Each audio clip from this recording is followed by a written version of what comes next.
We move over to chapter 30, and this concerns vows. So from verse 1, that Moses spoke to the heads of the tribes concerning the children of Israel, saying, "This is the thing which the Lord has commanded. If a man makes a vow to the Lord or swears an oath to bind himself by some agreement, he shall not break his word. He shall do according to all that proceeds out of his mouth." This instruction was given to the leaders of the tribe of Israel, and it was their responsibility to share this information with all of the others in Israel. God was reminding them the importance of making a vow to him. A vow to God is not a small thing. If they make a vow, it must be kept. They have to fulfill every oath that they make. There are some specific instructions concerning vows that women make. So there are instructions for when a woman makes a vow and she's a youth in her father's house, then when she is married and lives with her husband, and then when she is a widow or a divorced woman. So starting off with her being a youth, if she makes a vow and she's still living in her father's house, if the father hears the vow on the day she makes it and he says nothing, then her vow will stand and she will have to do everything that she has promised to do. But if when the father hears it, he overrules her and says, no, she can't do that, then none of her vows stand. Now let's go to when she's married in her husband's home. If she makes a vow and on the same day the husband hears it and he says nothing, gives no response, then her vows stand. She has to do everything that she has promised to do. But if when she's saying it, the husband hears her and overrules her, says that she can't do it, then the Lord will release her from her vow. The third instance is where she is widowed or divorced. If she made the vow while living with her husband and he heard it and said nothing to her, then she can fulfill everything that she has promised. But if he heard her on the day she said it and he overruled her, then the Lord will release her from that vow. It is null and void, and she doesn't have to fulfill it. God includes these laws in his instructions to Moses to tell the people of Israel because it shows the outworking of headship. God has given the male to be in a position of authority, and so here in a very practical example, you see how that authority is worked out. Vows must be fulfilled, but there are some details that we have to look at when it comes to a woman. Moving over to chapter 31, we're going to start off with verse number 1. And the Lord spoke to Moses, saying, "Take vengeance on the Midianites for the children of Israel. Afterward you shall be gathered to your people." So Moses spoke to the children, saying, Arm some of yourselves for war, and let them go against the Midianites, to take vengeance for the Lord on Midian. 1,000 from each tribe of all the tribes of Israel you shall send to the war. So there were recruited from the divisions of Israel 1,000 from each tribe, 12,000 armed for war. Now, if you remember, in a few chapters back, the Lord told Moses to harass the Midianites. Well, we're seeing this outworked here. They were being attacked because of the part that they played in the seduction of Israel into idolatry and the sexual immorality. Remember where we read where they joined themselves to Baal? Well, for their part that they played here, the Midianites will be attacked. And as we read through the account, you will see that they go to war with Phinehas, the son of Eleazar the priest. They go with the holy articles and the signal trumpets in his hand. Remember the trumpets that the Lord told Moses to build, the silver ones. And they warred against the Midianites, killed all the males, the 5 kings of Midian, and everybody else. They also killed Balaam, the son of Beor. We just read about him a little while ago. But what do? They take the women of Midian captive. They take the women, their little ones, and all of the flocks and all the cattle and all their goods for their spoil. And they burn with fire all of the cities and all of the forts. So they're coming back to the camp, and they've destroyed everything. They've burned everything except for the women and the children and the animals. And Moses is angry. Moses is angry because they kept the women and the children alive. The women, remember, were part of that whole bringing the men into idolatry, and the children, especially the boy children, will grow up to avenge their father's death. So Moses is angry that they have left them alive. And with that, there is a plague that breaks out. Moses gives the instructions that they kill every male among the children. They kill every woman who has known a man intimately, but they can keep the young girls who are virgins. And so they carry out those instructions, and they also have to stay outside the camp for 7 days because of the laws of purity. Anyone who has killed any person or has touched a dead person, they have to purify themselves. There are also the instructions of how to purify the garments, everything made of leather, everything of woven goat's hair, everything made of wood. These instructions are not new because the Lord had spoken about them earlier, but now it's a new generation. We want to make sure that this generation understands what they have to do, understands being ceremonially unclean, and how to become clean again. Moses also shows them how to divide the spoils. And usually when you have spoils, the people who actually fought in the battle, they're the ones who get everything. But God says that they are to take all of the spoils and divide it between the soldiers and the congregation, with a portion of each given to the Lord. Reading from verse 48. Then the officers who were over the thousands of the army, the captains of the thousands and captains of hundreds, came near to Moses. And they said to Moses, your servants have taken account of the men of war who are under our command, and not a man of us is missing. Therefore, we have brought an offering for the Lord with what every man found of ornaments of gold, armlets and bracelets and signet rings and earrings and necklaces, to make atonement for ourselves before the Lord. So Moses and Eleazar the priest received the gold from them, all the fashion ornaments, and all the gold of the offering that they offered to the Lord from the captains of thousands and the captains of hundreds was 16,750 shekels. There was a lot of bounty from this war, and the spoils were divided. The soldiers got and the congregation got, and out of both there were offerings to the Lord. And we're reading the description of the gold that was brought to Moses. We're moving over to chapter 32, and here we see some of the tribes settling east of the Jordan. Remember, they are east of the Jordan, across from Jericho, which is in Canaan, and God is preparing this generation to go over into Canaan and take the land. In this place where they're camping, some of the tribes decide to stay there. So let's read from verse 1. Now the children of Reuben and the children of Gad had a very great multitude of livestock.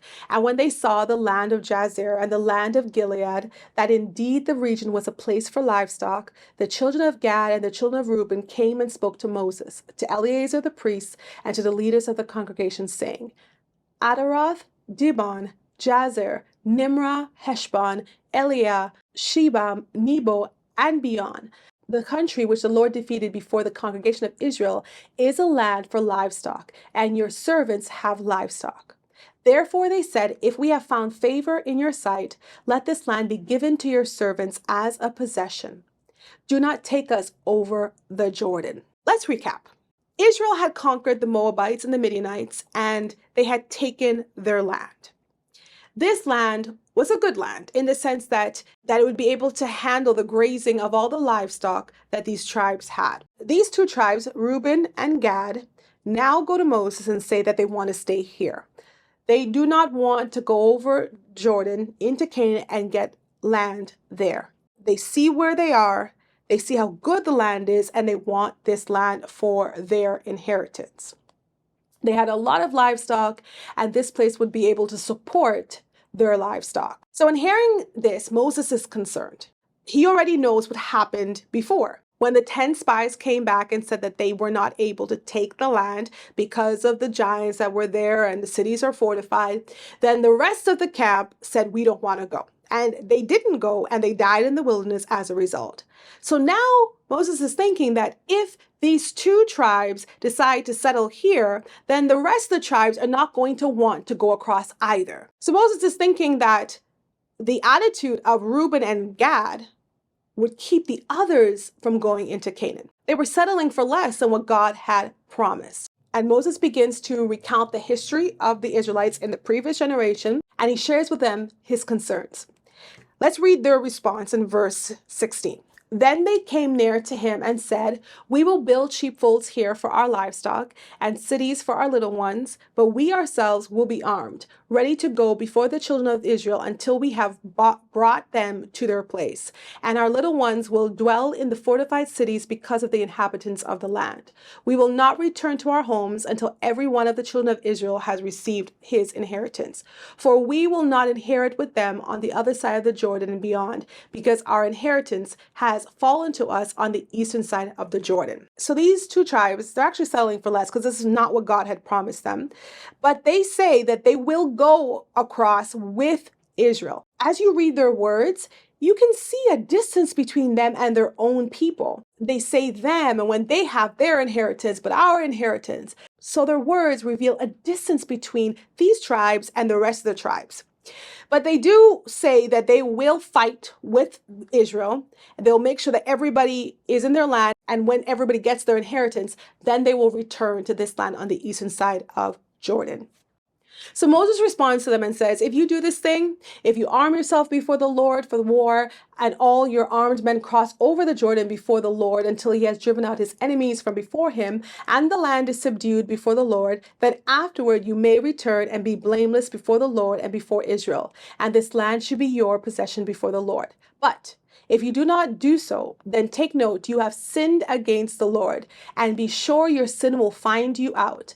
Build cities for your little ones and folds for your sheep, and do what has proceeded out of your mouth." So Moses gives permission to the children of Gad, to the tribe of Reuben, to do this. And also we see another tribe pop up, the half tribe of Manasseh, which is the son of Joseph.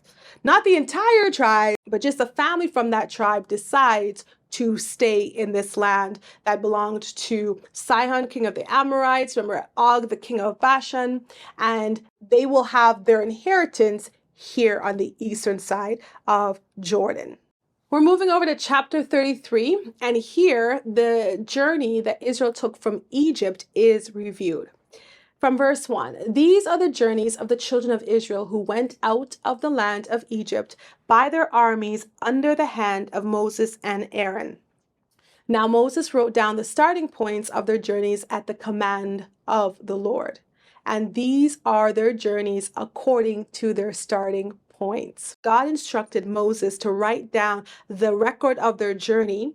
And especially for this new generation, it's important for them to know the different places that they went to, how the journey was shaped, and just more about the history of God and the people of Israel from Egypt. They departed from Ramses in the first month on the 15th day of the first month. On the day after the Passover, the children of Israel went out with boldness in the sight of all the Egyptians. For the Egyptians were burying all their firstborn, whom the Lord had killed among them. Also on their gods, the Lord had executed judgments. Then the children of Israel moved from Ramses and camped at Succoth. They departed from Succoth and camped at Etham, which is on the edge of the wilderness. They moved from Etham and turned back to Pi-hahiroth, which is east of Baal-zephon, and they camped near Migdol.